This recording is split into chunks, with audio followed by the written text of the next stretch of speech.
श्री चैतन्य मनोभीष्टं स्थापितं येन भूतले स्वयं रूपा कदा मह्यं ददाति स्वपदान्तिकम्।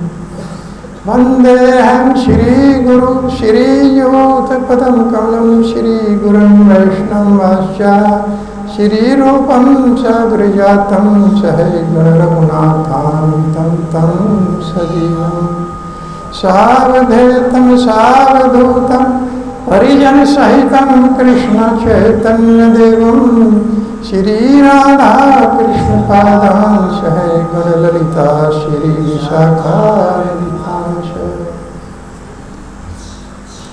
हे कृष्णा करुणा सिंधु दीनबंधु जगत्पते गोपेश गोपिका कांत श्री राधा कांत नमस्तुते। वैराग्य विद्या निज भक्ति योगा शिक्षार्थ एका पद्मा पुरुषा। श्री कृष्ण चैतन्य शरीरधारी भवाम्बुधितस्य महं प्रपद्ये। नमो महावदान्याय कृष्ण प्रेम प्रदायते कृष्णाय कृष्ण चैतन्य नामिने गौरतिविषये नमः। वाञ्छात कल्पतरुभिक्षा कृपा सिन्धुभैव च पतितानां पावनेभ्यो वैष्णवेभ्यो नमो नमः। ध्येयं परिभवधनम् अभीष्टदोहं तीर्थापदं शिविरञ्चोन्नूतं शरण्यं। भक्त्यार्तिहं प्रणतपालभवाब्धिपोतं वन्दे महापुरुषो ते चरणारविन्दम्। तवक्त्वा सुदुस्त्रज सुरे अप्सितं राज्यलक्ष्मी धर्मिष्ठ आर्यवचसा यदगाद अरण्यम्। मायामर्गं दैते अप्सितं अरण्यधामन् वन्दे महापुरुषो ते चरणारविन्दम्। नमः ॐ विष्णुपादाय कृष्णापृष्ठाय भूतले श्रीमते भक्ति वेदांत स्वामिनिति नामिने। नमस्ते सरस्वती देवे गौरवाणी प्रचारिणे निर्विशेष शून्यवादी पाश्चात्य देशतारिणे। जय श्री कृष्ण चैतन्य प्रभु नित्यानंदा श्री अद्वैत गदाधर श्रीवासादि गौर भक्त वृंदा। हरे कृष्णा कृष्णा कृष्णा हरे हरे हरे राम राम राम हरे हरे। हरे कृष्णा कृष्णा कृष्णा कृष्णा हरे हरे हरे राम राम राम हरे हरे। हरे कृष्णा कृष्णा कृष्णा हरे हरे हरे राम राम राम हरे हरे। तो आज हम लोग तीसरा शस्त्र श्रीमद् भागवत कथा का प्रचारण करेंगे।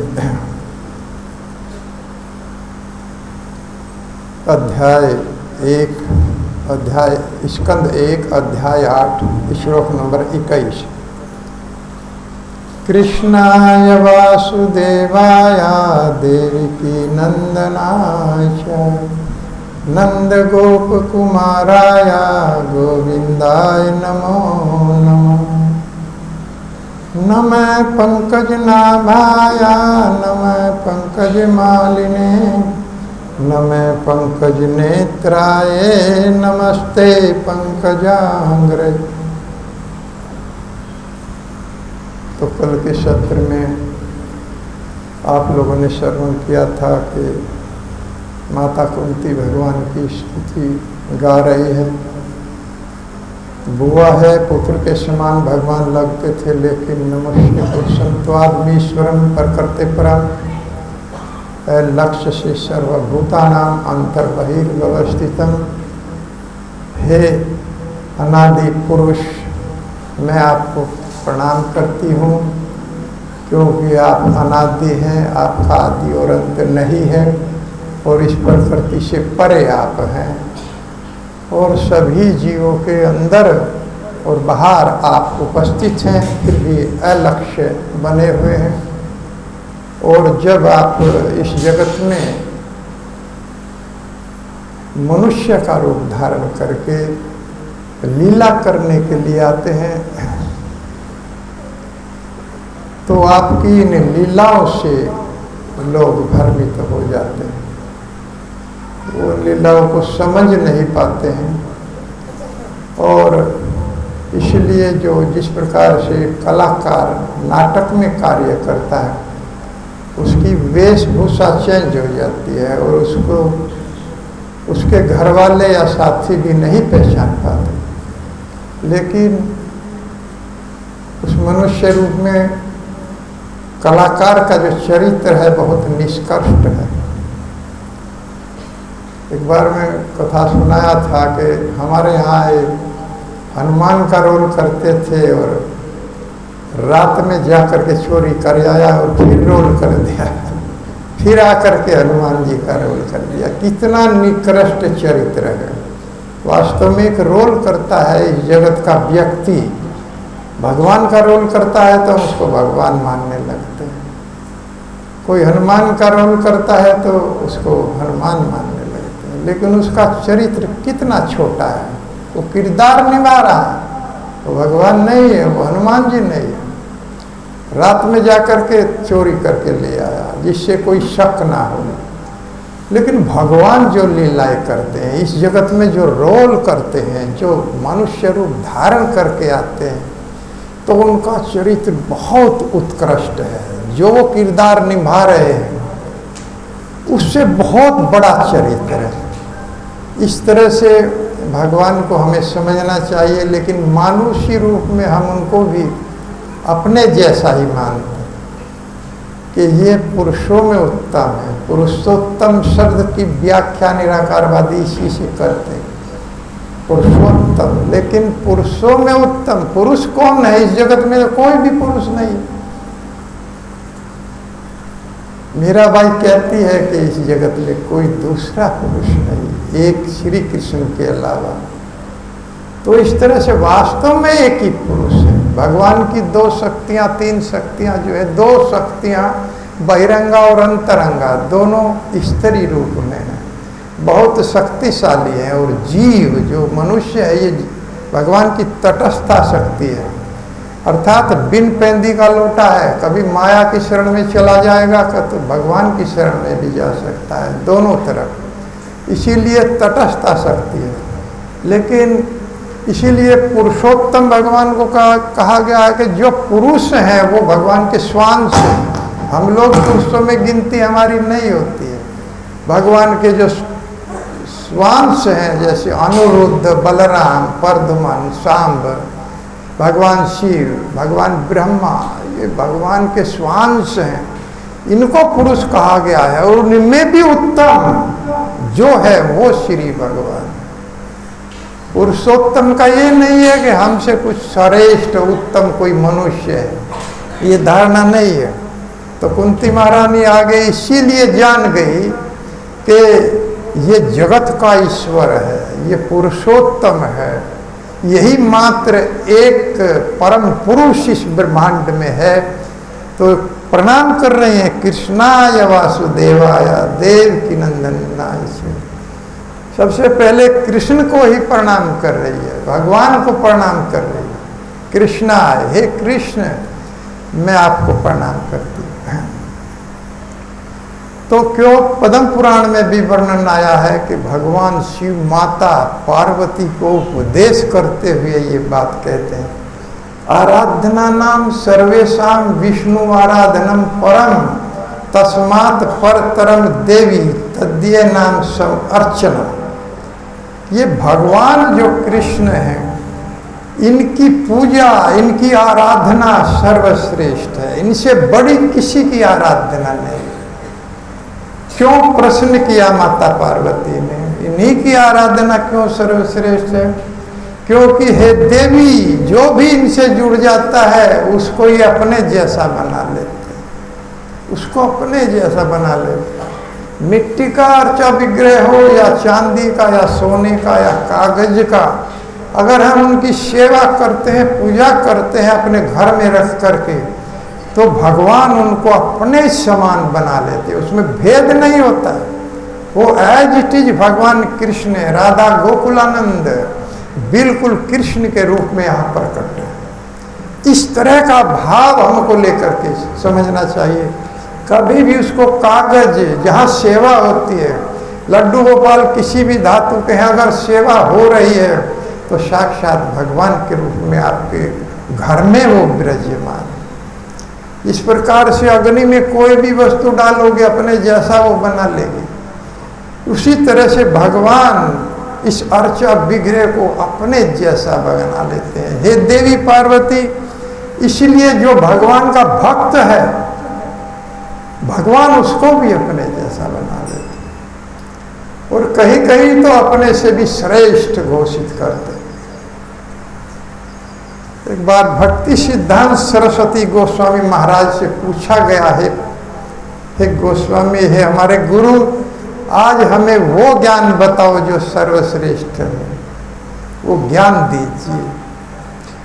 तो सभी ये लगा रहे थे अनुमान के आज ये गोपनीय ज्ञान के संबंध में महाराज ने स्वीकृति दे दिया है कि आज आपको सबसे श्रेष्ठ ज्ञान दिया जाएगा।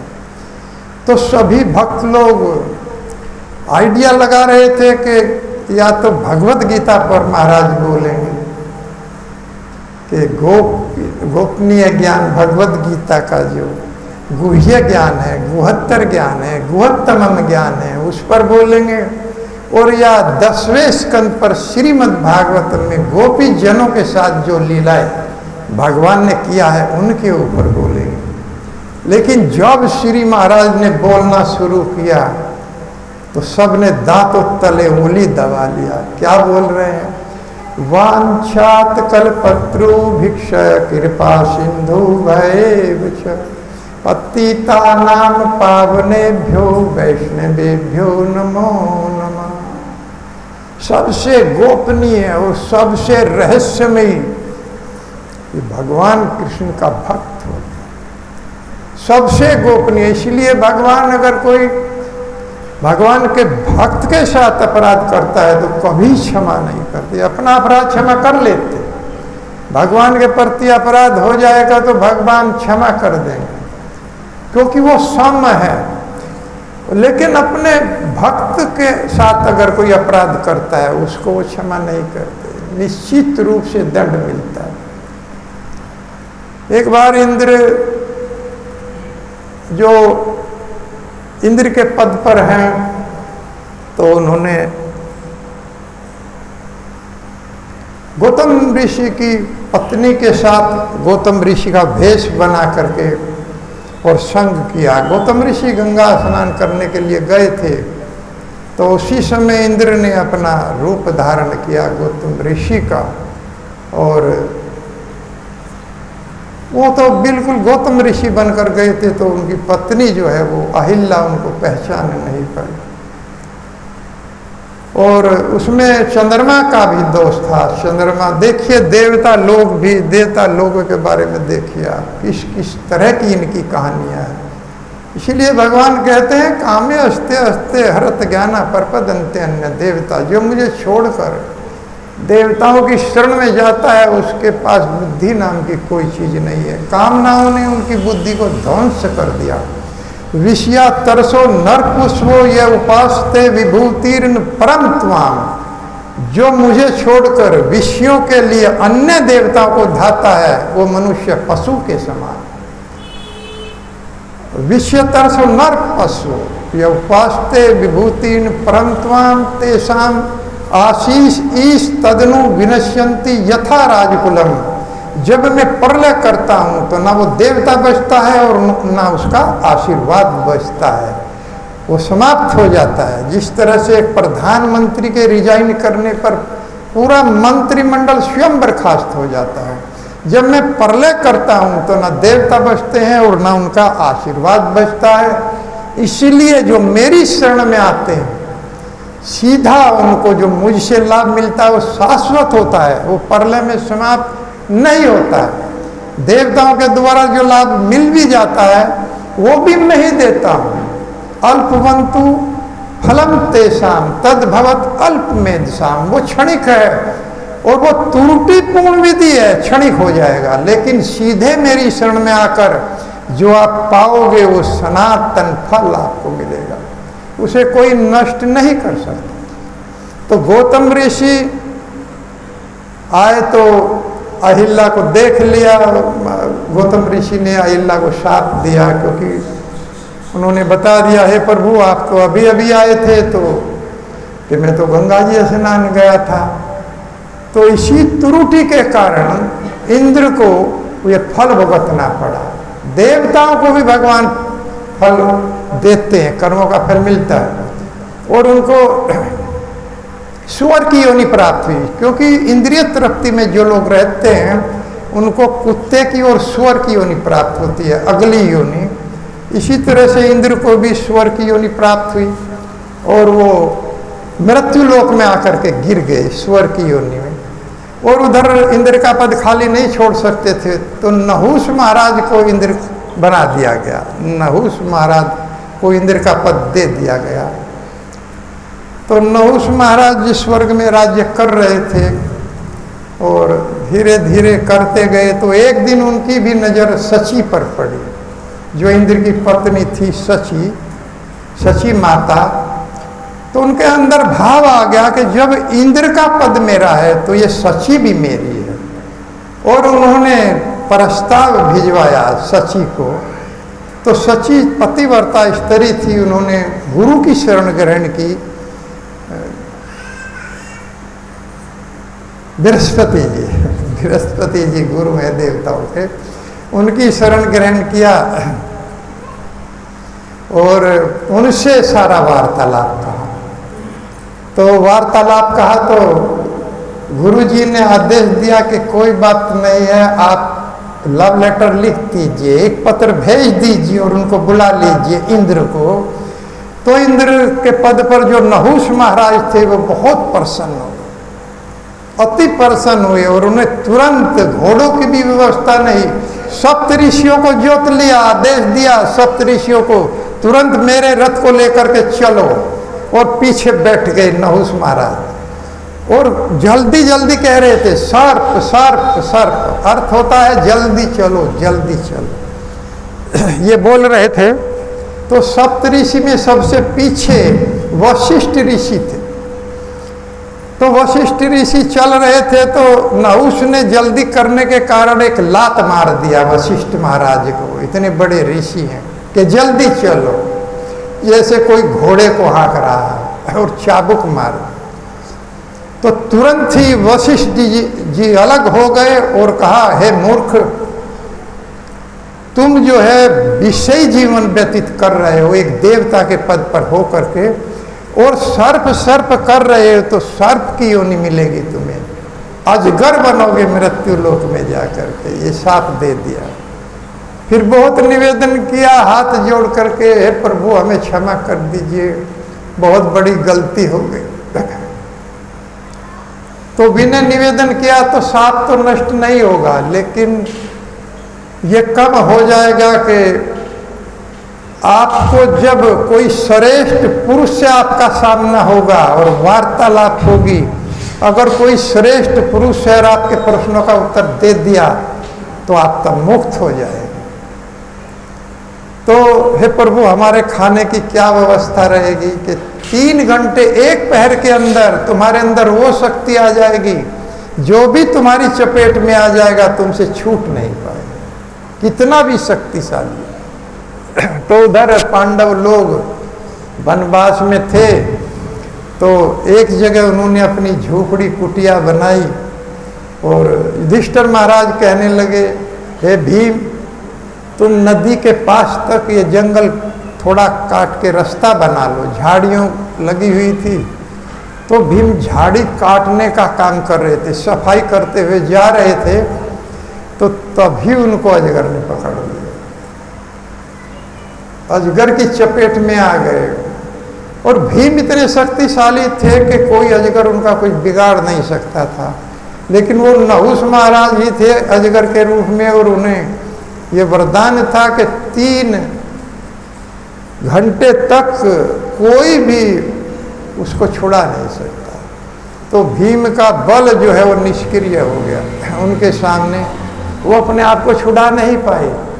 बहुत देर हो गई तो महाराज युधिष्ठिर ने देखा भैया कहाँ चले गए। तो देखने के लिए, वैसे तो उनके पराक्रम पर उनको अभिमान था कि बहुत ही शक्तिशाली है, वो किसी चपेट में नहीं आ सकते, लेकिन बहुत समय हो गया तो देखने के लिए चले गए। और देखते देखते देखा एक अजगर ने भीम को लपेट लिया,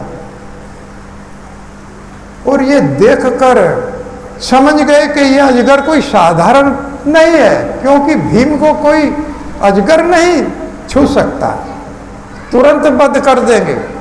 तो समझ गए ये अजगर कोई श्रेष्ठ पुरुष है, और उन्होंने निवेदन किया, हे महाराज आप कौन हैं और मेरे भाई को क्यों पकड़ा है। तो अजगर ने, छिन्नवें जगत की बात होती है, बताया कि आप कौन हो। कि मैं युधिष्ठिर हूँ, ये भीम मेरा भाई है, इसका बड़ा भाई हूँ। तो मेरे प्रश्न का उत्तर दो। 2-3 प्रश्न किए हो तो मुझे याद नहीं है, लेकिन एक प्रश्न किया कि ब्राह्मण कर्म से बनता है या जन्म से बनता है, ये प्रश्न किया। युधिष्ठिर महाराज ने इसका आंसर दिया कि कर्म से ब्राह्मण बनता है, जन्म से नहीं बनता।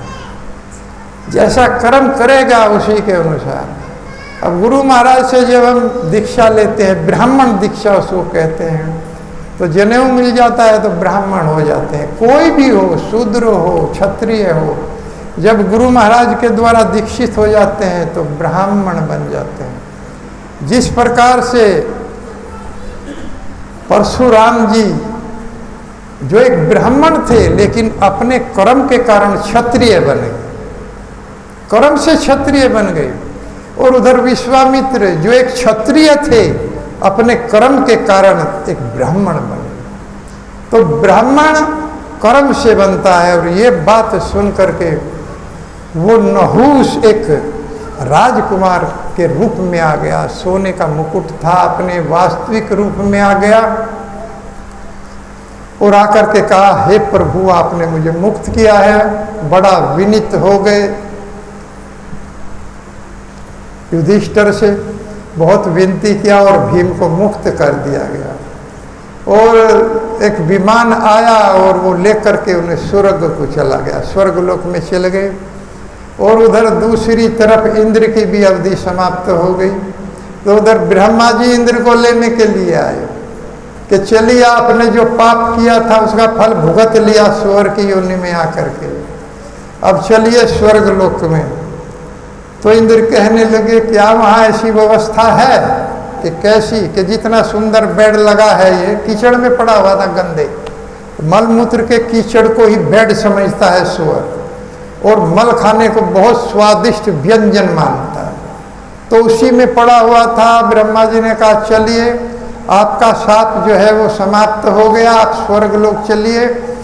कि स्वर्गलोक में ऐसी व्यवस्था है, ऐसा बेड है कि वहाँ कहाँ है बेड मिलेगा। अरे आप अपने आप को पहचानिए, आप इंद्र हैं, आप स्वर्ग की योनि में आ गए थे, आप चलिए। तब चलने के लिए तैयार हुए। तो वास्तव में हम लोग जैसी भी अवस्था में रहते हैं उसी को बहुत सुंदर अवस्था समझते हैं। जैसे स्वर्ग की दृष्टि में गंदी नाली बहुत सुंदर लगती है, उसको उधर ही भागता है। जब हम विषयी जीवन गुजारते हैं ये उसी तरह की दृष्टि हम लोगों की हो जाती है। मनुष्य भी जब भगवान का भजन नहीं करता और विषयों की तरफ भागता है, कामनाओं की तरफ भागता है, तो उसकी दृष्टि भी स्वर जैसी होती है। उसको ये विषय वासना अच्छी लगती है, वो उधर ही भागता है। इसलिए भगवान के भजन से ही इनको मुक्त हुआ जा सकता। अर्जुन ने प्रश्न किया, भगवान ने कहा विषय वासना को त्यागना पड़ेगा मेरी भक्ति में। तो कहते हैं विषया विनिवर्तन्ते निहारस्य देहिना रसवर्जम रसोप्यस्य परम दृष्ट्वा निवर्तते। हे अर्जुन, बहुत कठिन है ये मैं मानता हूँ, लेकिन जब उत्तम रस मिल जाता है तो तुच्छ रस अपने आप छूट जाता है, प्रयास नहीं करना पड़ता, वो छूट जाएगा। जैसे एक युवती जो बचपन से ही अपनी माँ का कॉलर पकड़ के सोई है, अपनी माँ की उंगली पकड़ के चली है, लेकिन जब वो 18-20 साल की हो जाती है और उसको पति मिल जाता है तो माता का संग छूट जाता, क्योंकि उत्तम रस प्राप्त हो गया। पति के साथ जो संग उसका है वो माधुर्य रस कहलाता, माधुर्य रस। गोपियाँ सारी माधुर्य रस में रहती थी। 4-5 प्रकार के रस भक्ति में होते हैं, शांत रस, दास्य रस, साख्य रस, वात्सल्य रस और माधुर्य रस। माधुर्य रस उत्कृष्ट है, प्रेम की पराकाष्ठा। जो माताएं जब पति का साथ चली जाती है तो माता का साथ छोड़ दिया जाता है, छूट जाता है, अपने आप छूट जाता है, वो पति के संग प्रसन्न रहती हैं। इस तरह से सारी गोपियां भगवान के साथ रहती थी। और पत्नियां जो बात अपने पति को बता देती है, कोई भी बात नहीं छुपाती, वो माँ को नहीं बता सकती, माँ को नहीं बता सकती, सखा कोई मित्र नौकर को नहीं, दास्य को नहीं बताते, उसको नहीं इतनी बात बताएंगी, लेकिन पत्नियां पति को टोटल बात बता देती, कहाँ गया है कहाँ है सब उसको बता करके जाता है। इसलिए माधुर्य रस सबसे उत्कृष्ट है और इसमें सारे रस निहित हैं। शांत रस को तो भगवान के भक्त रस मानते ही नहीं है, ये तो निराकारवादियों के लिए है, एक प्रकार से नीरस है, इसमें कोई रस नहीं है। लेकिन दास्य में हनुमान जी को देखिए कितने रस में है, दास के रूप में है, एक नौकर के रूप में है भगवान की सेवा में। और साख्य रस अर्जुन को देखिए किस तरह से भगवान के साथ रहे सखा के रूप में, कितना आनंद लिया। और वात्सल्य रस माता यशोदा और नंद बाबा को देखिए, वात्सल्य रस में कितना आनंद प्राप्त किया है। और माधुर्य में गोपियों को देखिए, राधा रानी को देखिए, कितना रस आनंद में वो रही, हर समय चाहती थी कि भगवान का दर्शन एक क्षण के लिए भी न जाए। पलक जब गिरती थी तो ब्रह्मा को गाली देती थी, ये निमेष क्यों बनाया, ये पलक क्यों बनाई। और भगवान उनके हृदय में आ जाते थे तो निकलते नहीं थे, उनकी आंखों में आ जाते थे तो निकलते नहीं थे। और हमारे हृदय में, हमारी आंखों में कितना भी प्रयास करे वो आते नहीं। ये है माधुर्य रस की पराकाष्ठा। एक बार होली खेल रहे थे भगवान एक गोपी के साथ में, तो गुलाल भी चला गया और नंदलाल भी चला गया। कह रही है, कितना सुंदर भाव है, एक संग हाल नंदलाल ओ गुलाल दो, द्रगनी नए जुबरी आनंद मंडे नहीं। एक संग हाल नंदलाल ओ गुलाल दो, द्रगनी नए जुबरी आनंद मंडे नहीं। द्रगनी नए आनंद धोए धोए हारी पद्मा कर तिहारी सो, धोए धोए हारी पद्मा कर तिहारी सो। अब तो उपाय को चित में चढ़े नहीं, अब तो उपाय को चित में चढ़े नहीं। किसे कहूँ कौन सुने, किसे कहूँ कौन सुने, कहाँ जाऊँ कैसे करूँ, कहाँ जाऊँ कैसे करूँ। को तो निकासो जासो दर्द बढ़े नहीं, कौन तो निकालो जासो दर्द बढ़े नहीं। कौन तो निकासो जासो दर्द बढ़े नहीं। तेरी मेरी वीर जैसे तैसे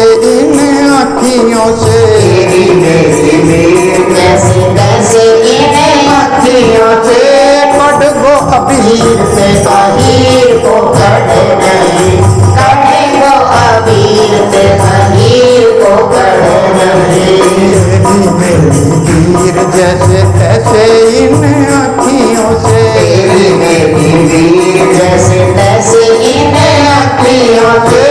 पढ़ गो अबीर ते आहीर को कर नहीं, पढ़े गो अबीर ते आहीर को कर नहीं, पढ़े गो अबीर ते आहीर को कर नहीं। के संग हाल नंद लाल ओ भूलाल दो, के संग हाल नंद लाल ओ भूलाल दो।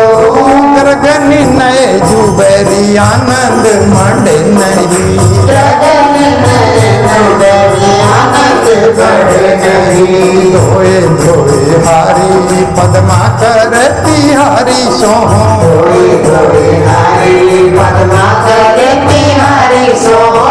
अब तो उपाय को जीते में चढ़ नहीं, अब तो उपाय को जीते में चढ़ नहीं।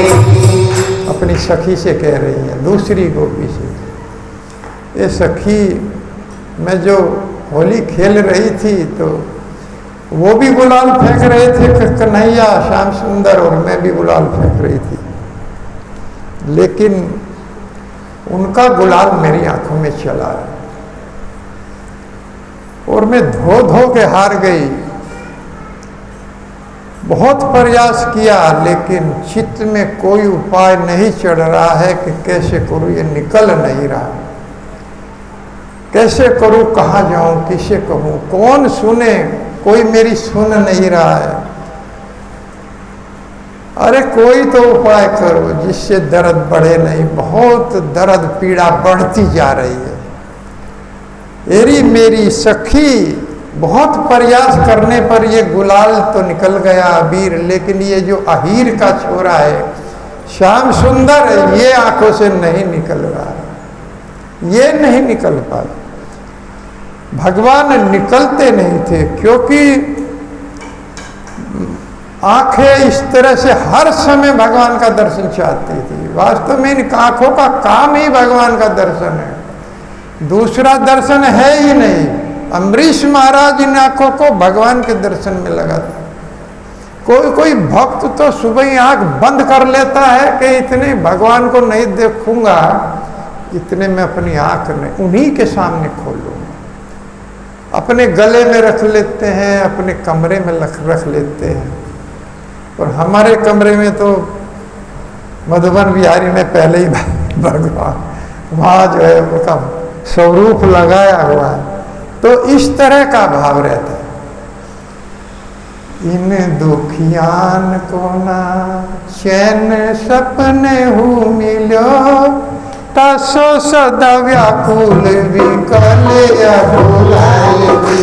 इन दुखियान को ना चैन सपने हूँ मिलो, तासो सदा व्याकुल अकुल अकुलाएगी।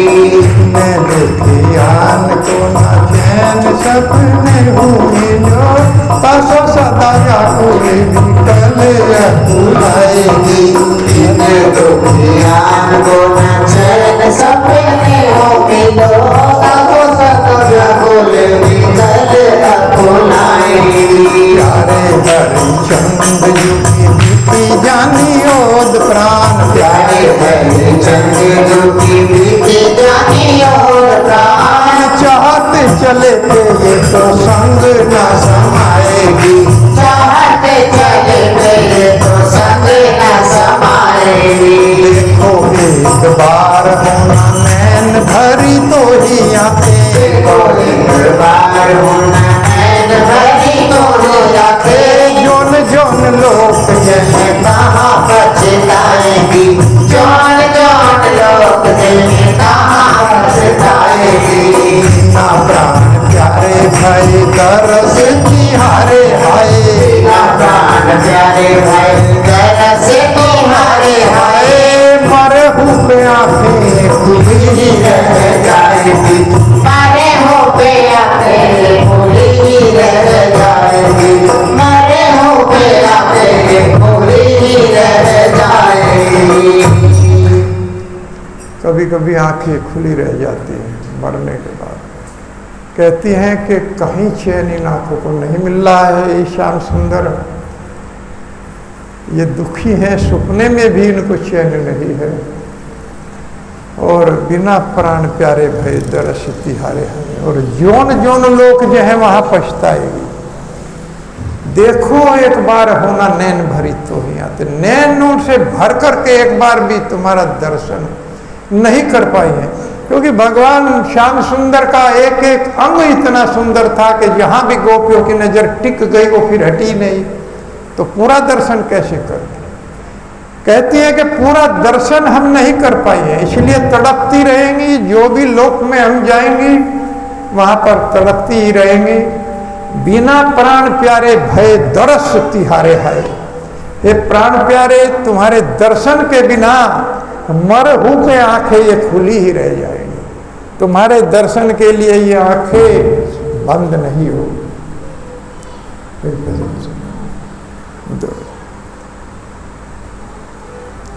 ब्रिजराज ब्रज बिहारी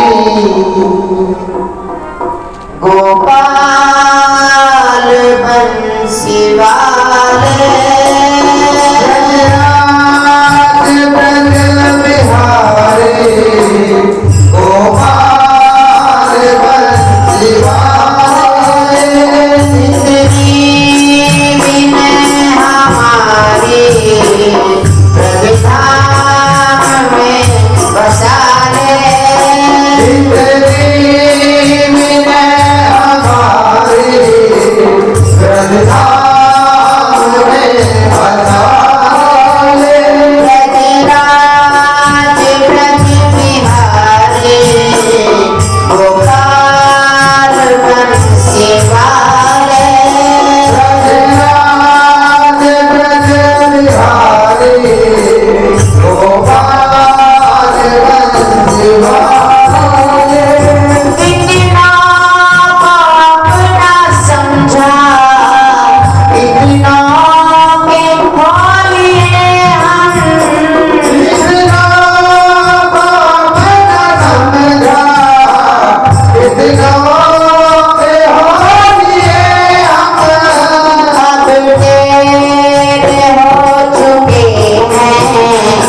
वासुदेवाय देवकी नंदनाय से। भगवान कृष्ण को प्रणाम करने के बाद फिर कुंती महारानी वासुदेव भगवान के जो पिता है और माता देवकी उनको प्रणाम कर रही है कि बहुत भाग्यशाली हैं आप जिनके यहाँ भगवान प्रकट हुए हैं, इसलिए मैं आपको प्रणाम करती हूँ। तो पहले जन्म में सुतपा और प्रश्निगर्भ ये दोनों ने बड़ी तपस्या किया, बड़ा भजन किया भगवान का, और उसके बाद में इच्छा जताई, हे प्रभु आप हमारे गर्भ में आए, प्रकट आए प्रश्निगर्भ, इसीलिए प्रश्निगर्भ कहा जाता है कि उनके गर्भ में आए और उनका पुत्र बने भगवान। तो उनकी इच्छाओं को पूरा करने के लिए, लेकिन तुरंत वहाँ ठहरे नहीं, फिर अपने अनन्य भक्तों के नंद गोप को मारा है, नंद बाबा और माता यशोदा के यहाँ चले गए। तो प्रश्निगर्भ की जो इच्छा थी वो पूरी किया भगवान ने।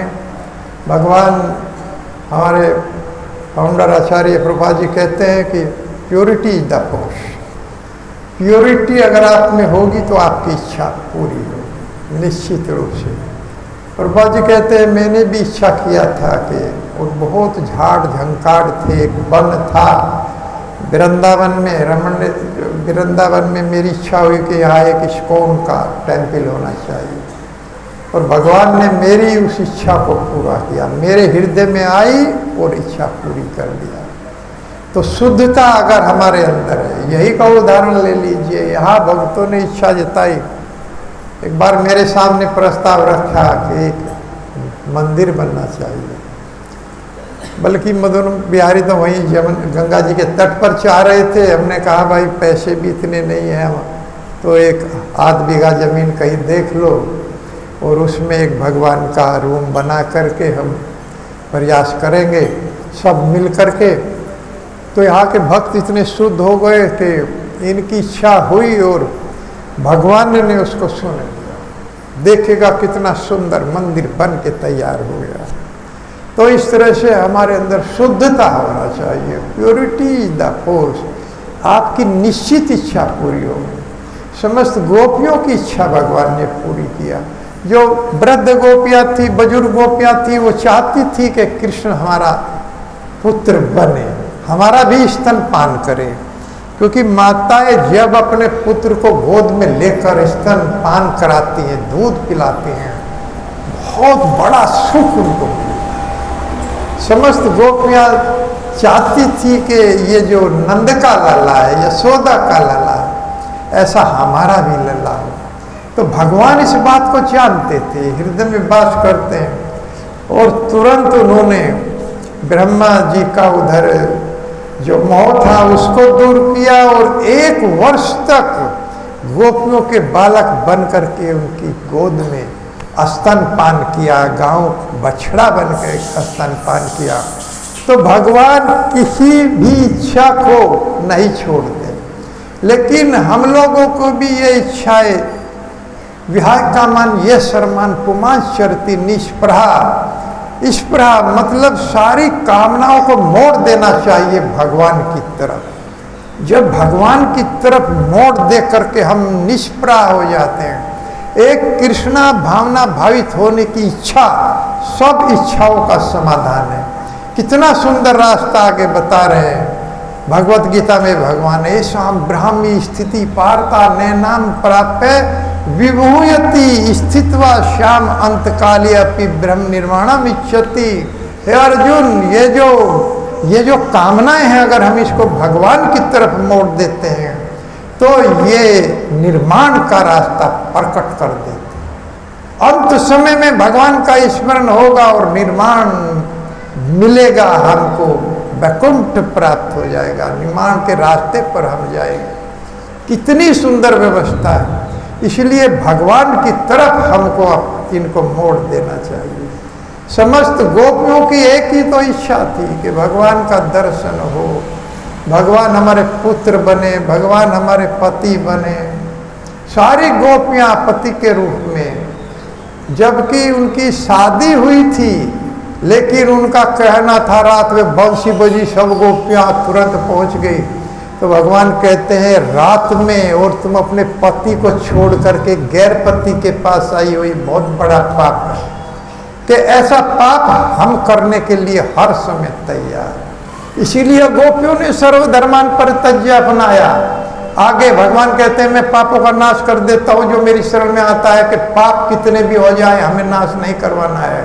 आपको प्राप्त करने में कितने भी पाप हो जाए हम करने के लिए तैयार हैं, बस आप मिल जाए। ये धारणा होनी चाहिए कि कृष्ण मिले, उनका प्रेम मिले, पाप कितने भी हो जाए, क्योंकि पाप ठहर ही नहीं पाए, दुख ठहर ही नहीं पाएगा। जहां कृष्ण जाएंगे वहां पर कृष्णा सूर्य समय माया है अंधकार। जहां सूर्य जाएगा वहां रात्रि नहीं ठहर सकती। सूर्य अगर चाहे कि मैं अंधकार से मिलना चाहता हूं, नहीं मिल सकता, क्योंकि तुरंत प्रकाश हो जाता है। भगवान जहां जाएंगे वहां दुख नहीं ठहर पाएगा। अगर भगवान मरना चाहे तो नहीं मर सकते, अगर दुखी होना चाहे तो नहीं हो सकते, क्योंकि उनके पास दुख नहीं है और उनके पास मृत्यु नहीं है, वो अजन्मा है। वो जन्म न लेकर भी अगर मरना भी चाहे तो नहीं मर सकते, क्योंकि वो अनादि और अंत उनका नहीं है, वो अनंत है, वो कभी समाप्त नहीं हो सकते। आधम पुराण पुरुषम नव यौवनम चे, वो कभी बूढ़े नहीं होते हैं। सबसे पुराने पुरुष हैं, बहुत पुराने पुरुष हैं, उनकी कोई डेट नहीं है, कितनी आयु उनकी हो गई, लेकिन फिर भी आधम युवा नव यौवन 18-20 साल के सुंदर युवक बने रहे। उनको भगवान के तो प्रणाम कर रही हैं। और उसके बाद में नंद गोप कुमार आए। नंद बाबा और जसोमती, आप बहुत धन्यवाद। आप जैसे आपने भगवान की बाल लीलाओं का आनंद लूटा है, आपको मैं बार बार प्रणाम करती हूँ, क्योंकि उनके पास देवकी और वासुदेव के पास तो भगवान बहुत थोड़े समय रहे, आपके साथ में अधिक रहे। आपके साथ बाल लीला किया है, आपके साथ माखन चोरी की लीलाएं किया है, माधुर्य और ऐश्वर्य दोनों लीलाएं इन दोनों को दिखाई भगवान ने। कितने भाग्यशाली। एक बार मधुमंगल दौड़ते हुए आए, मैया मैया यशोदा मैया क्या हो गया? कि कन्हैया आग पी गया। आग पी गया? दावाग्नि लगी हुई थी जंगल में, गोपियां घिरी हुई थी उनमें, और गोप सखा गायें सब घिरी हुई थी। तो भगवान कृष्ण ने अपना ऐश्वर्य दिखाया और सारी अग्नि को मुख से पी गए। तो मधुमंगल दौड़ करके आया और माता यशोदा से कहने लगा, मैया कन्हैया आग पी गया। आग पी गया? अरे मुंह आग कैसे पी गया? जरा गर्म दूध दे देती हूँ तो फूंक मारता है। भैया बहुत गर्म है, बहुत गर्म लग रहा है, और आग पी गया। कैसे आग पी गया? अरे वो तो गर्म दूध भी नहीं पीता। ये वास्तव में माधुर्य लीला इधर माता के साथ में। और बड़े बड़े देवता, बड़े बड़े असुरों का वध किया और दावाग्नि को पी गए। शेष कालिया नाग के ऊपर नृत्य किया। ये ऐश्वर्य लीला है भगवान की। ये दोनों लीलाएं दिखी।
न मैं पंकज नाभाया न मैं पंकज मालिनी। अब प्रणाम कर रही हैं माता भगवान को। नाभि से शुरू किया, नाभि कमल कह करके प्रणाम कर रही हैं। प्रणाम चरणों से होता है, लेकिन माता बुआ लगती थी, इसलिए भगवान ऐसा ना समझ ले कि चरणों में प्रणाम कर रही है।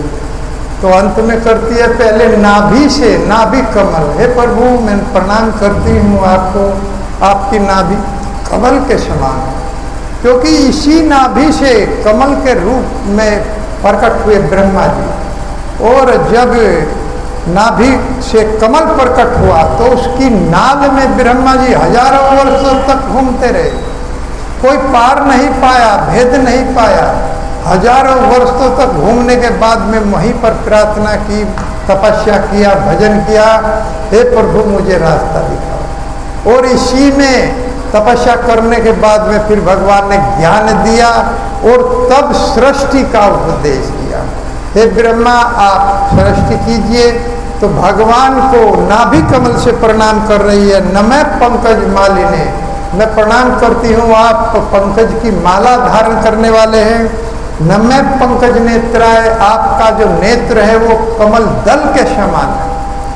कमल से उपमा दे रहे हैं क्योंकि कमल सुख का द्योतक, सुख का द्योतक कमल है और हमारे पास इससे बड़ी कोई उपमा भी नहीं है। भगवान की उपमा इनसे बहुत छोटी पड़ती।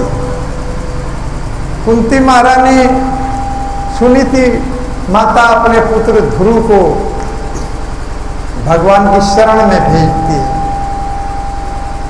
तो कहती है बेटा नान्यत तव पद पलाश लोचना दुख छिंदम ते मृग्यामी कश्चना, आपका दुख केवल वो काट सकता है जिसकी आंखें कमल के समान। वो भगवान कृष्ण, उसकी शरण में जाओ, वो ही आपके दुख को काट सकता है। कोई देवता या कोई मनुष्य आपको दुख तो दे सकते हैं लेकिन दुख नहीं काट सकते, इसीलिए उनकी शरण में जाओ। इसीलिए कमल जो सुख का द्योतक है, अर्थात उनकी आंखें, उनका दर्शन करने से सुख प्राप्त होता है। लेकिन ये बहुत छोटी उपमा है। वास्तव में देखा जाए तो भगवान की उपमा भगवान से ही होती है। भगवान के मुख की उपमा हम चंद्रमा से दे सकते हैं क्योंकि हमारे पास कोई उपाय नहीं है। भगवान की आंखें, भगवान का पद पंकज हम कहते हैं और नाभि कमल कहते हैं, तो इसीलिए इससे बड़ी कोई उपमा नहीं है। हमारे गुरु महाराज कहते हैं कि एक भक्त को ये उपमा दे करके बहुत रो रहे हैं, हे प्रभु क्या करूं, मेरे पास इससे बड़ी कोई उपमा नहीं, क्योंकि आप इस उपमा के लायक नहीं हैं। करुणा सिंधु, दया का सागर, ये उपमा हम देते हैं, तो लेकिन उनके भी सीमा है। सागर के सीमा होती है, सिंधु के सीमा है, लेकिन भगवान की दया जो है उसको अनंत है, उसके कोई सीमा नहीं। इतने इसलिए भूरी करुणा है, अनंत और असीम करुणा भगवान के अंदर है। लेकिन हमारे पास कोई इससे बड़ा उदाहरण नहीं है कि सागर से भगवान की उपमा।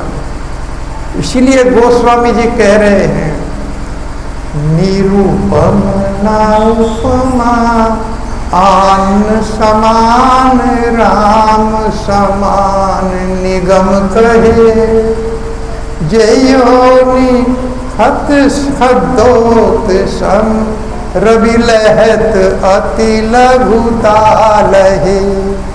जिस तरह से सूर्य की उपमा अगर हम जुगनों से, तो बहुत छोटी उपमा, बहुत छोटी उपमा। इसी तरह से हे प्रभु, अगर हम आपके मुख मंडल की उपमा चंद्रमा से देते हैं, या ये बहुत छोटी उपमा है। निरूपम इसको कहता है कि वेद इसको कहते हैं, ग्रंथ इसको कहते हैं कि भगवान की उपमा केवल भगवान, कृष्ण की उपमा कृष्ण से और राम की उपमा राम से दी जा सकती। एक बार एक भक्त कहने लगे कि आप राम की भजन क्यों नहीं करते हो? हमने कहा पहले तो हम करते हैं, राम भी आता है और कृष्ण भी आता है नाम में, लेकिन आप अर्चा विग्रह राम का नहीं रखते, जबकि बहुत सीधा नाम है और बहुत सीधा उनका काम है राम का। लेकिन कृष्ण का नाम भी टेढ़ा है और शिवम भी वो टेढ़े हैं। त्रिभंगी कहा गया, 3 जगह से भगवान टेढ़े हैं और उनके काम भी टेढ़े हैं, क्योंकि लीला पुरुषोत्तम है। सारे काम टेढ़े करते हैं, कोई मर्यादा नहीं रखते। कृष्ण अवतार में, कृष्ण के रूप में अवतार इसको नहीं कहा गया। नारद जी ने एते चांद कला पुंसा कृष्णास्तु भगवान शिव इसलिए करते हैं कि राम भी अवतार है। नारद जी ने जब सारे अवतारों का वर्णन किया, राम अवतार का भी, परशुराम अवतार, मत्स्य अवतार, शुक्र अवतार, सारे अवतारों का वर्णन करने के बाद कहते हैं नारद जी, अब मैं जिसका वर्णन करने जा रहा हूं वो श्री कृष्णा एते चांस कला पुंसा कृष्णास्तु भगवान स्वयं, ये स्वयं भगवान है, ये कोई अवतार नहीं। ये अवतार और लेते हैं इनका, लेकिन ये स्वयं एज इट इज इसी रूप में प्रकट हुए हैं अब की बार। तो भगवान जो है स्वयं जिस रूप में आए हैं वो वास्तव में उनका वास्तविक रूप है। तो कहते हैं कि आप राम का भजन क्यों नहीं करते, जो बहुत सीधा रूप है, मर्यादा पुरुषोत्तम कहलाए।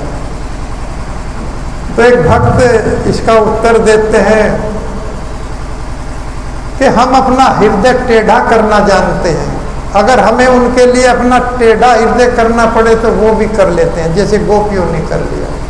भगवान को अपने हृदय में समाने के लिए जिस तरह का भी वो चाहते हैं उसी तरह के हम बन जाते हैं और उसी तरह के भगवान बन जाते हैं। दूसरे भगवान राम ने एक धोबी के कहने से अपनी सती पत्नी का त्याग कर दिया, जबकि भगवान कृष्ण ने क्यों त्याग कर दिया? क्योंकि धोबी ने कहा था कि दूसरे के घर रही हुई स्त्री को राम ने अपना। लेकिन भगवान कृष्ण ने 16,000 कन्याएं जो नरकासुर की कैद में रही उनको मुक्त करा के उन सबको अपना लिया। इसलिए हम कृष्ण को भक्ति करते, इसीलिए कृष्ण श्रेष्ठ हैं। हम किसी में भेद नहीं कर रहे हैं, राम कृष्ण में हम भेद नहीं कर रहे हैं, लेकिन जो ग्रंथ कह रहा है इसीलिए हम भगवान कृष्ण की उपासना करते हैं। और देखिए उस शूर्पणखा को जो एक सुंदर स्वरूप धारण करके भगवान राम के सामने प्रस्ताव लेकर के प्रकट हुई थी, भगवान राम ने उस सुंदर स्त्री के नाक कान काट लिए, कुरूप बना दिया। लेकिन भगवान कृष्ण ने एक कुबड़ निकला हुआ कुरूप स्त्री को जो उनकी शरण में आई उनका आलिंगन कर लिया और उन्हें सुंदरी बना दी। स्पर्श करते ही कुब्जा जो है बहुत सुंदर रूप धारण कर लिया। जो कुब्जा थी जिसका रूप जो है सुंदर नहीं था उसको भी सुंदर बना दिया। इसलिए हम राम का भजन, कृष्ण का भजन करें, इसीलिए कृष्ण श्रेष्ठ। भगवान सुंदरता नहीं देखते हैं इस जगत की, भगवान अंतःकरण को देखते हैं। भगवान देखते हैं कि मेरा भक्त कैसा मेरा भजन कर रहा है। हम लोग ये देखते हैं, हम लोग सुंदर देखते हैं, सुंदर शरीर देखते हैं, भगवान ये नहीं देखते। भगवान सबको लिए सम है, सबको समान समझते। तो इसीलिए प्रणाम कर रही है, नमस्ते पंकज नाभाए नमस्ते नमः पंकज माली। और आगे कह रही है माता, यथा हरिषिकेश खलेन देवकी कंसेन रुद्धाति चिरं सुचार्पिता विमोचिता हम च सहत्मजा विभो तवेव नाथेन मुहुर विपदगणा। हे हरिषिकेश, हरिषिकेश कह के संबोधित कर रहे हैं, अर्थात हमारी समस्त इंद्रियों के स्वामी श्री भगवान हैं।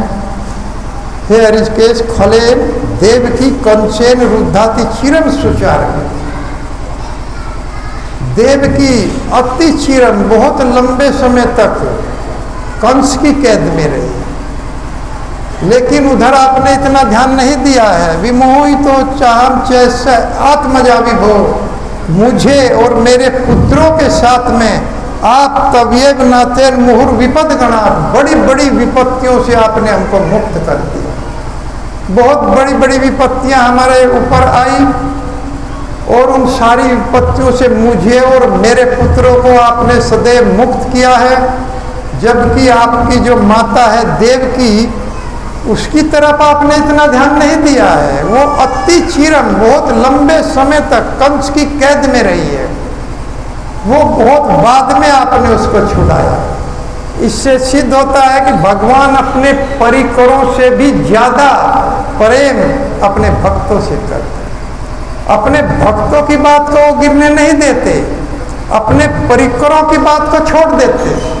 जो उनके भक्त हैं उनकी बात को वो रखते। इसीलिए सत्यम विधातुम निज भृत्य भाषितम, प्रहलाद महाराज ने कहा कि मेरा भगवान इस खंबे में है तो वही प्रकट हो, अपने भक्तों की बात रखते। और एक बार नारद जी अपने साथियों के साथ में, कुछ साधुओं के साथ में जंगल में आए हुए थे द्वारका में। तो वहीं पर सांभ गए, ये भगवान के जो पुत्र थे ये खेल रहे थे, तो इनको मजाक सूझ गया और सबने, सांभ बहुत सुंदर थे शरीर से, उनको साड़ी पहनाया, साड़ी पहना करके एक मूसल लपेट करके कपड़ा उनके पेट में रख दिया और पेट में रख करके जहाँ नारद जी रुके हुए थे वहाँ ले गए और वहाँ ले जा करके कहने लगे, महाराज आप बताइए ये जो स्त्री है इसके गर्भ में क्या है, लड़का होगा या लड़की? ये प्रश्न कर दिया। मैं कल भी बता रहा था अमर्यादित प्रश्न नहीं करने चाहिए। तो जैसे ही ये प्रश्न किया तो नारद जी ने कहा, और ये भी कहा कि आप त्रिकालदर्शी हैं, आप तो जानते हैं सब कुछ, आप बता सकते हैं कि इसके पेट के अंदर क्या है। ये भी कह रहे हैं जब त्रिकालदर्शी है तो जान ही जाएंगे कि पेट के अंदर क्या है। मूसल पर कपड़ा लपेट करके लाए। तो साधु ने उपहास समझ करके कि ये उपहास कर रहे हैं साधुओं का, साधुओं का कभी उपवास नहीं करना चाहिए, और तुरंत साथ दे दिया कि इसके अंदर तुम्हारे कुल का नाश छुपा हुआ है, इसके अंदर जो भी है वो तुम्हारे कुल का नाश का कारण बनेगा। और वही हुआ, भगवान ने वही बात धारण कर ली, अपने भक्त की बात को रख लिया।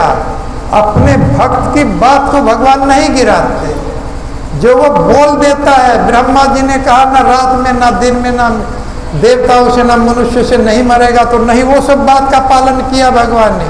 वो हिरण्यकशिपु का वध अपने नखूनों से कर डाला, शिला टन का न खाला, जबकि पत्थर के समान शरीर था, लेकिन शिला टन खा न खाला है, लेकिन नाखून एक पैनी छीनी की तरह से भगवान के बन गए और वहीं से उस पत्थर के शरीर को फाड़ दिया और हिरण्यकशिपु की मृत्यु हो गई। इस तरह से भगवान अपने भक्त की बात को नहीं गिराते।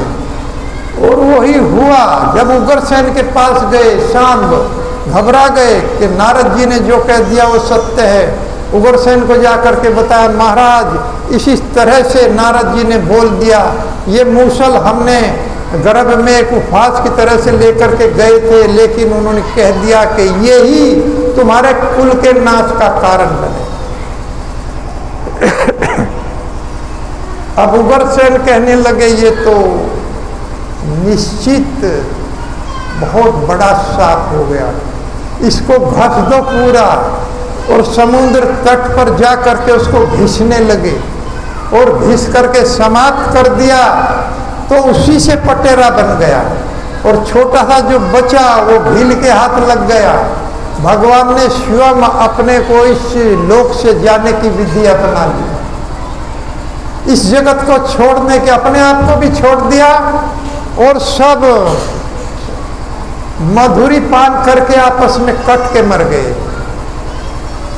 सब जो यदुवंशी थे आपस में मर गए और बलराम जी से बोल दिया कि आप भी निकल जाइए, अब 7वें दिन उद्धव से बोल दिया आप निकल जाइए, बद्रीनाथ चले जाइएगा, 7वें दिन ये जो द्वारकापुरी है ये भी डूब जाएगा, सब कुछ ध्वंस। एक अपने भक्त की बात रखने के लिए भगवान, कितनी बड़ी बात है। इसलिए हम लोगों को भगवान का भक्त बनना चाहिए और इसके लिए महाप्रभु ने बहुत आसान बना दिया। कोई बहुत कठिन नहीं है कि हमें हजारों हजारों वर्षों तक ध्यान लगाना है, हमें बड़े बड़े यज्ञ करने हैं, पूजा करनी है। केवल कलयुग केवल नाम आधारा, हमें इस नाम को आधार बना करके अपनी जिह्वा से गाना है। हरे कृष्णा कृष्णा कृष्णा कृष्णा हरे हरे, हरे राम राम राम हरे हरे। इसलिए कह रही हैं कि बहुत बड़ी बड़ी विपत्तियों से है प्रभु आपने हमें बचाया है। मुझे एक रसिया गाने को मन हो रहा है, वही गोपी से जो भगवान पिटाई खाते थे ना, गोपियां भगवान को पिटाई कर देती थी, माखन चोरी करने जाते थे, कभी कभी पकड़ लेती थी, बांध देती थी, भगवान बंध जाते थे, भगवान पिट लेते थे अपने भक्तों के द्वारा। उन्हें आनंद आता था इसमें, क्योंकि वो तो आनंद घन है, में बहुत आनंद आता है। क्या कह रही हैं गोपी? तोहे काहे दिन हाथ लगाए दूंगी, मत फोड़ो दही की मटकी। तोहे काहे दिन हाथ लगाए दूंगी, मत फोड़ो दही की मटकी। मत फोड़ो दही की मटकी, मत फोड़ो दही की मटकी, मत फोड़ो दही की मटकी, मत फोड़ो दही की मटकी। तोहे काहे दिन हाथ लगाए दूंगी, मत फोड़ो दही की मटकी। तोहे काहे दिन हाथ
पुरुषाद दर्शनाद असत्य सभाया वनवास रक्षा मर्धे मर्धेनेक महारथ स्त्रितो द्रोणस्य चश्मा हरेर्भिक्षिता।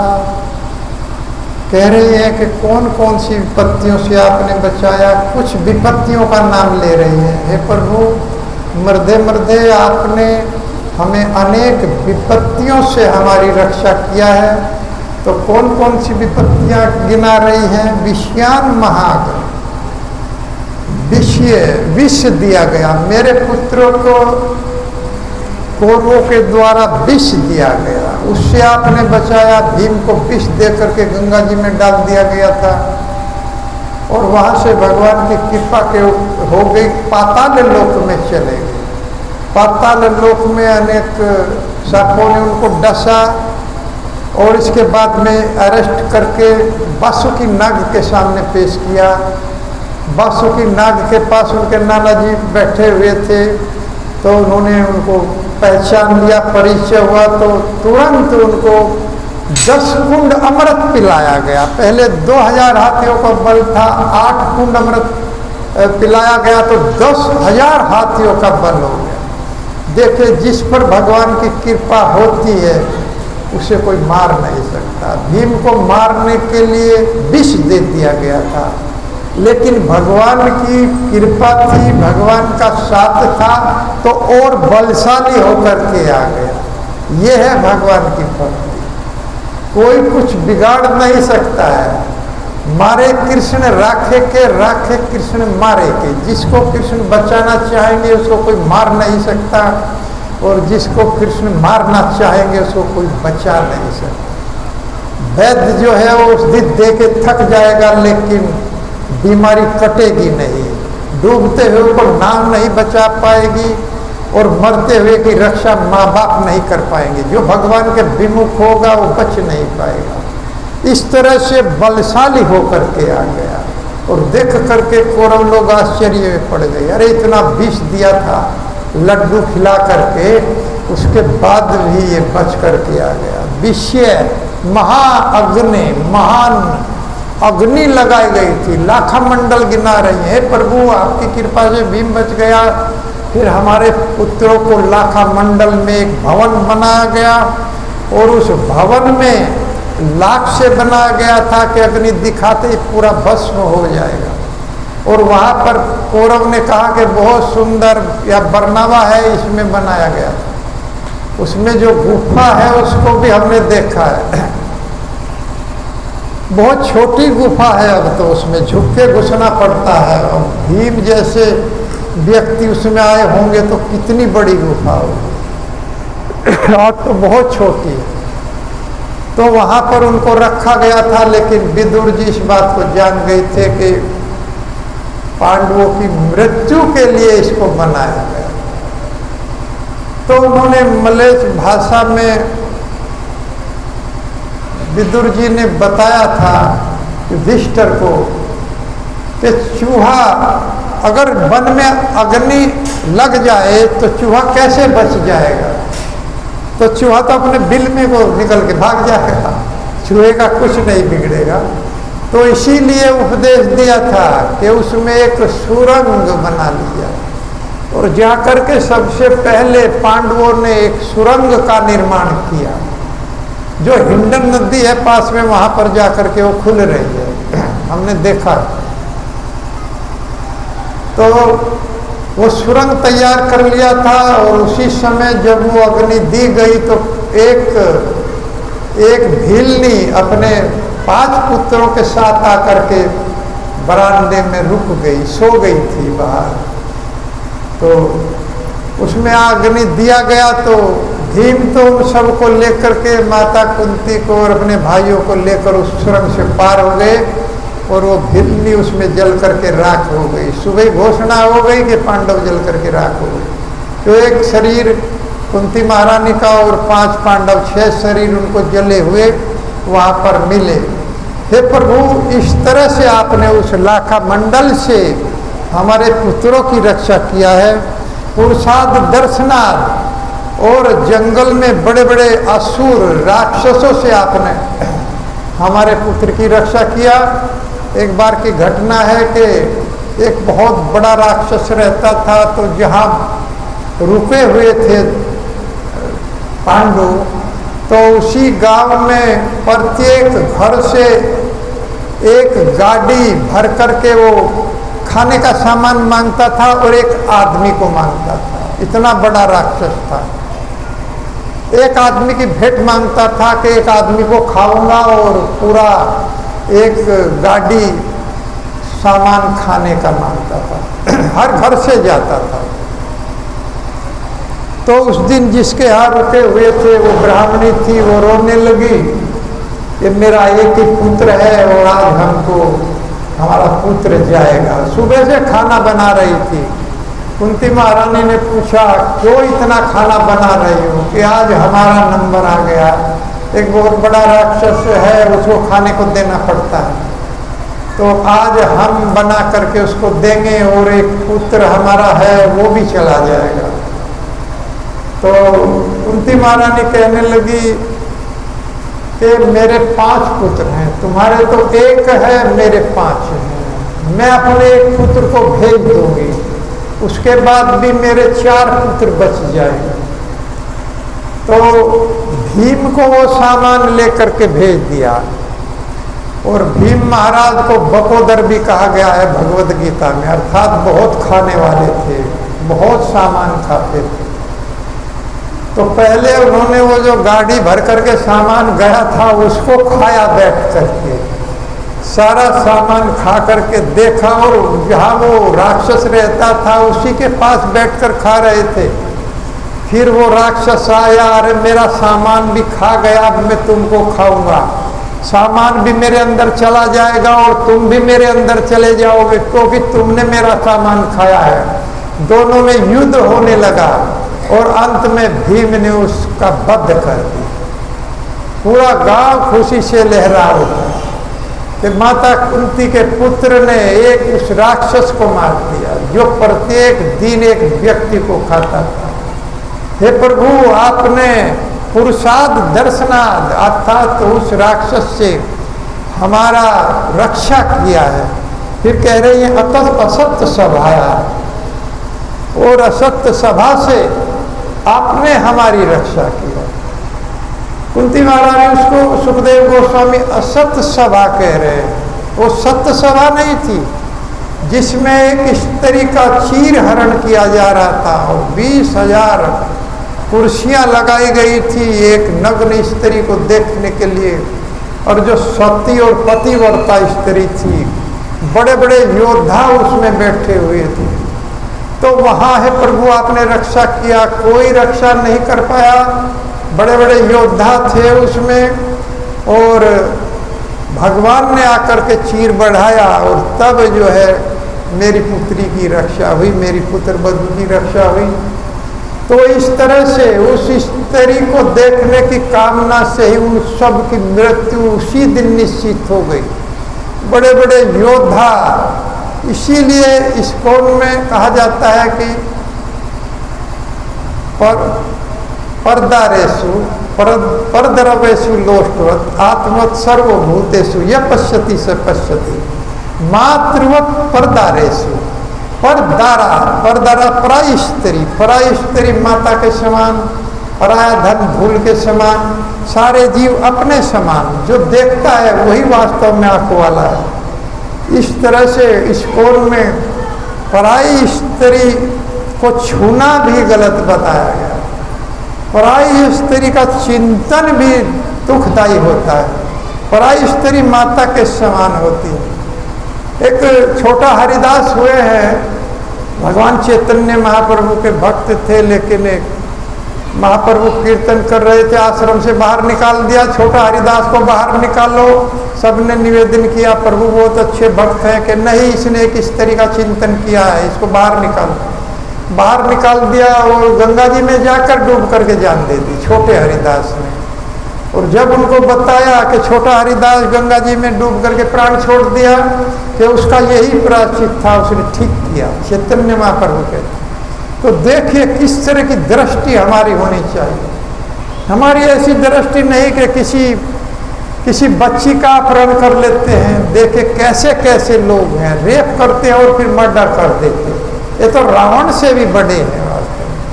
रावण ने ऐसा नहीं किया, हिरण्यकशिपु ने ऐसा नहीं किया। ये बहुत बड़े असुर है कलयुग में जो लोग इस तरह का काम करते हैं। ऐसे सावधान रखना चाहिए अपने बच्चों को, और सावधान ये नाम करेगा, अपने बच्चों को नाम दे देना चाहिए। जो बच्चा इस नाम को गाएगा वो कभी गलत रास्ते पर नहीं चलेगा। आप लोग सुरक्षित हो जाएंगे, क्योंकि राक्षस प्रवृत्ति के लोग घूमते रहते हैं समाज में। ऐसे ही लोग थे जगाई और मदाई। जगाई मदाई दो आसुरी प्रवृत्ति के थे, ऐसे ही लोग थे। तो एक बार हरिदास ठाकुर और नित्यानंद प्रभु प्रचार के लिए जा रहे थे, तो उनको अरे हरे कृष्णा हरे रामा वाले आ गए, शराब पी करके पत्थर मार दिया। भगवान नित्यानंद का सर फूट गया, खून बहने लगा। तुरंत भगवान चैतन्य महाप्रभु सुदर्शन लेकर के प्रकट हो गए। नित्यानंद और हरिदास दोनों चरणों में गिर गए। हे प्रभु, यह अवतार आपका इस चक्र को धारण करने के लिए नहीं हुआ है। आपका अवतार तो भक्ति प्रदान करने के लिए हुआ है और नाम रूपी शस्त्र को धारण करने के लिए हुआ है। हरे कृष्णा कृष्णा कृष्णा हरे हरे, हरे राम राम राम हरे। और दोनों जो जघाई और मघाई थे ये रूप देख करके अरे सुदर्शन धारण कर लिया, चरणों में गिर गए। दोनों चरण पकड़ लिए दोनों ने। हे प्रभु, हमें क्षमा कर दी। दोनों को दीक्षित कर दिया। एक का नाम जगन्नाथ दास और एक का नाम माधव दास रख दिया। और उधर यमराज जी नोट कर रहे थे रोजाना उनके पाप नोट करते जा रहे थे। एक बुक भर गई, दूसरी बुक भर गई जगाई मगाई की, क्योंकि पाप के अलावा और कुछ करते नहीं थे। लेकिन जिस दिन चैतन्य महाप्रभु ने उनको नाम दिया, यमराज के हाथ से बुक छूट कर गिर गई और मूर्छित हो गया। अरे क्यों? क्योंकि नाम दे दिया। मैं तो सोच रहा था ये इतने बड़े असुर हैं, इनको बहुत 21 प्रकार के जो नरक हैं सब में घुमाऊंगा, एक में नहीं, इनमें सब में इनको प्रताड़ित करूंगा, प्रताड़ना दूंगा। लेकिन ये तो दीक्षित हो गए, हरि नाम ले लिया, माला जप ले लिया, अब मैं क्या कर सकता हूं?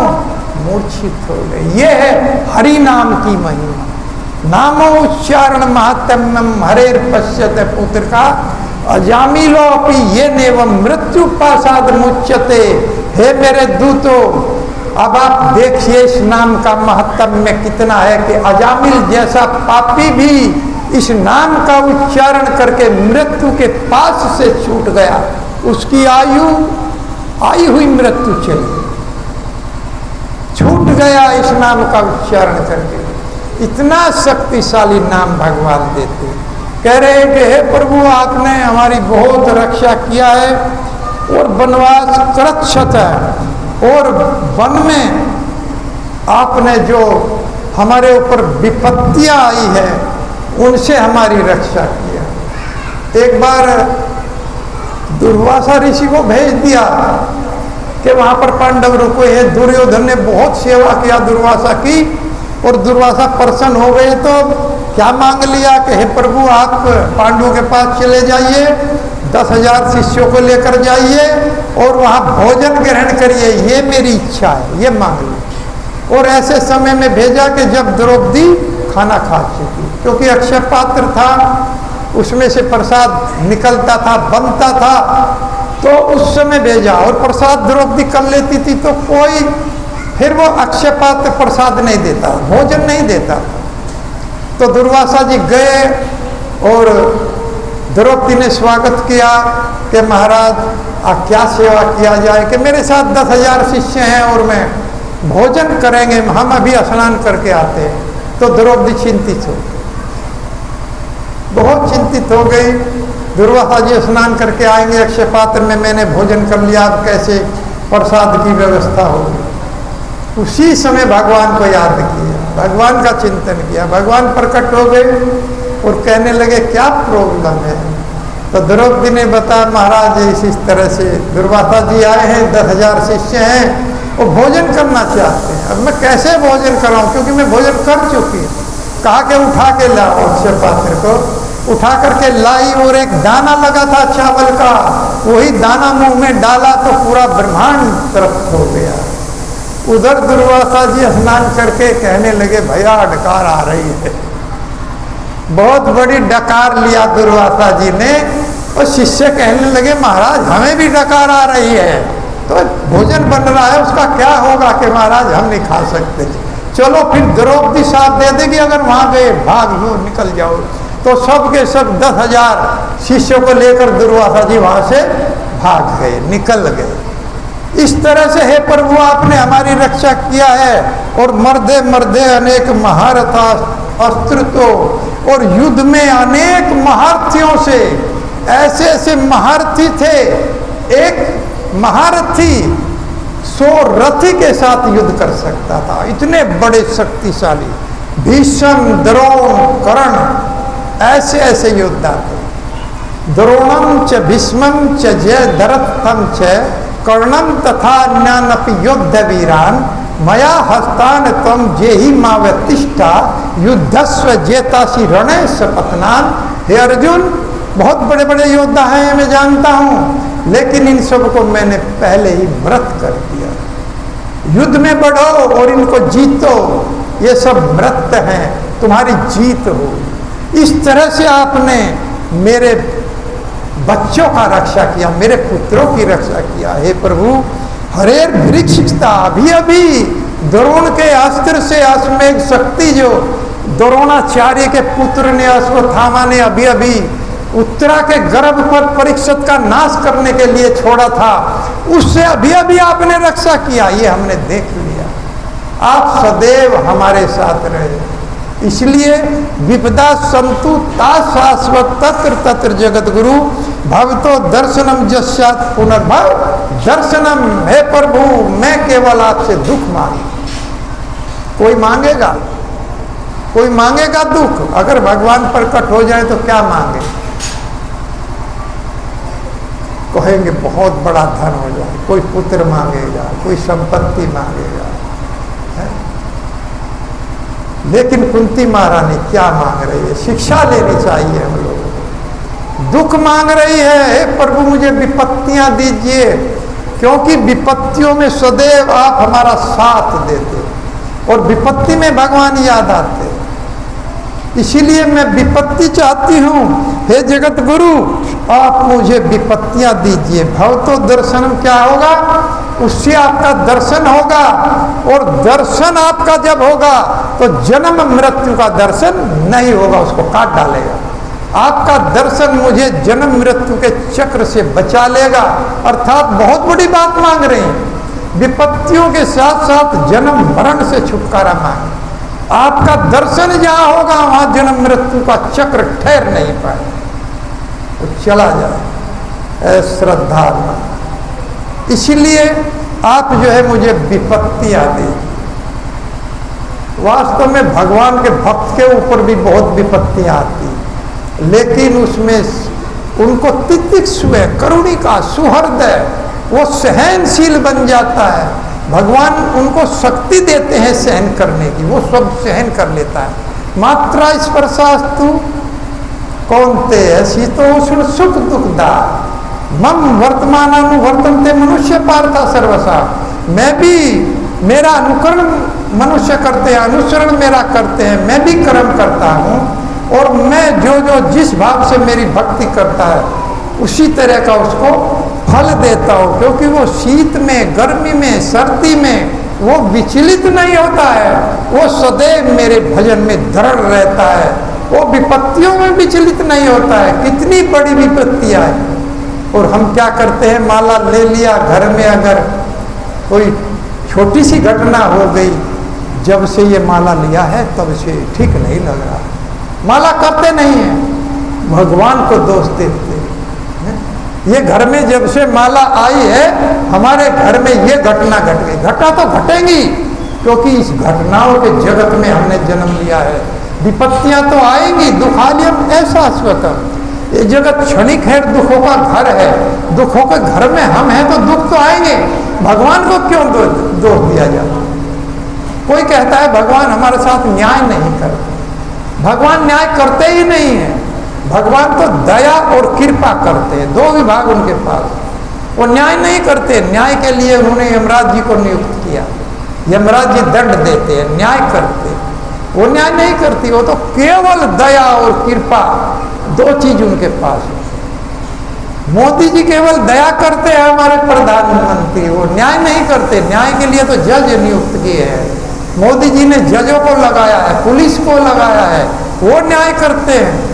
लेकिन ऐसा काम अगर आप करेंगे तो मोदी जी खुद चलकर आपके घर आ जाए। जैसे देश के लिए अगर कोई मेडल जीत लिया तो मोदी जी खुद मिलने आपके पास आएंगे। उसी तरह से अगर कोई ऐसा कार्य कर दिया जिससे भगवान का हृदय पिघल गया तो भगवान दौड़ करके आपके पास आए, भगवान अपने घर आए। तो इस तरह से हम लोगों को भगवान की भक्ति में दृढ़ रहना चाहिए और विपत्तियों से घबराना नहीं है। विपत्तियों को मांगना चाहिए। विपत्तियां आओ, मेरे ऊपर सबसे ज्यादा विपत्तियां आओ, मैं तैयार खड़ा हुआ हूं, तब विपत्तियां डर के भाग जाएंगी इस नाम से। हरे कृष्णा कृष्णा कृष्णा हरे हरे, हरे राम राम राम हरे हरे। हरे कृष्णा। तो आज यही कथा को विराम देते हैं। 3 दिन हो गए हैं और